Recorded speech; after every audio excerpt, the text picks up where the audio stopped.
Well, thank you very much, Christopher Hitchens. Good evening. My name is Stephen Saum, and I'm the managing editor of Santa Clara magazine, and I have the privilege of moderating your questions tonight, of which there are many, many, many, many of them having to do right with where you left off, Christopher. Are you hopeful about what's happening in Iran right now? Yes. I have a lot of contact with Iran through former students of mine, friends of mine, through the email system. There was a wonderful photograph this week of the Iranian Revolutionary Guards going house to house in Tehran and piling up satellite dishes, which they'd smashed, in the back of their trucks. Lots of luck to them. It's too late. In Iraq, under Saddam Hussein, it was death to possess a satellite dish, and people didn't. It was too risky. For a while, it was death to possess a typewriter, because it meant you could type out something twice and pass it on. It worked, in fact. Iran is too big. Tehran is too big. It's swollen with immigrants who are fleeing the countryside. Large illegal population, huge subversive student population. I'm delighted to see they keep on trying to smash the satellite dishes. It won't work. I hardly know any Iranian who doesn't have, because of the exile, the diaspora, at least one relative overseas. Most people know how to make an international phone call, even when they try and block the cell phones. The stupider the regime, the more intelligent the people get, and the more humorous. We're going to live to see great things in Iran. And in the meantime, for me, the most wonderful thing is this. They've raised a generation of people who've completely seen through religion.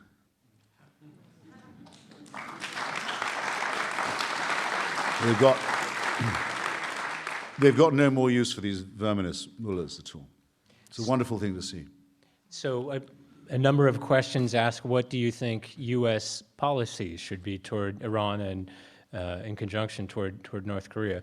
Some folks, of course, worrying about an Obama administration that would be more likely to fall victim to appeasement.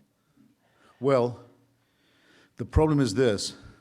There are two, not tracks, there are two clocks ticking in Iran.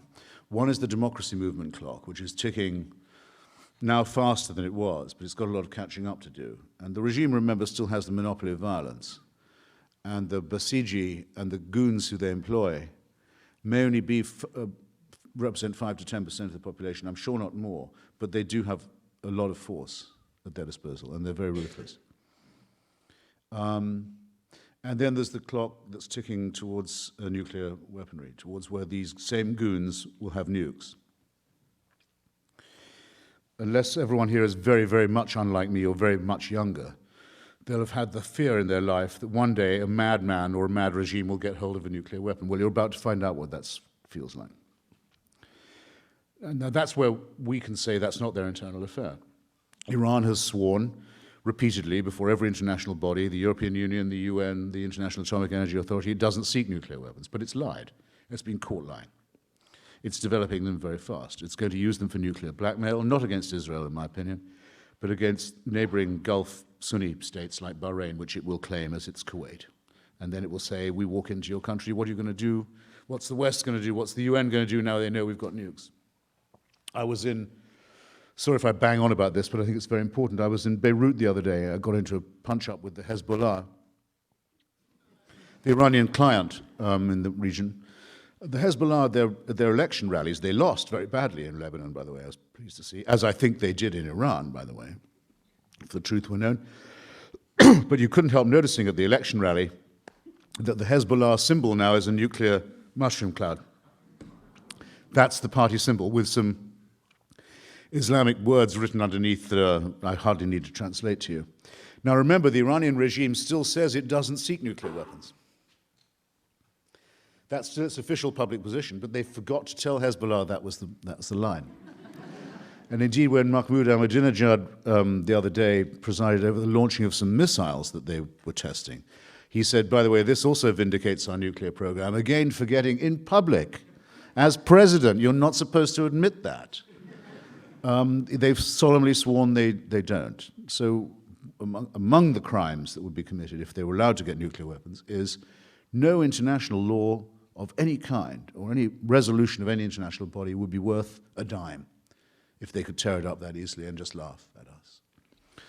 So the question is one for, not for me, but for everyone, or for the president, but for everyone in this room. Which do you think is worse? That the mullahs get a bomb after the way they've behaved to their own people and to their neighboring countries, and the way they intend to go on doing so, or that they be told that they can't have a bomb, and that we'd accept the logical and probable consequences in either case. You don't have to answer now, but you do have to ask yourself. There's a question here that asks if you were to wear a button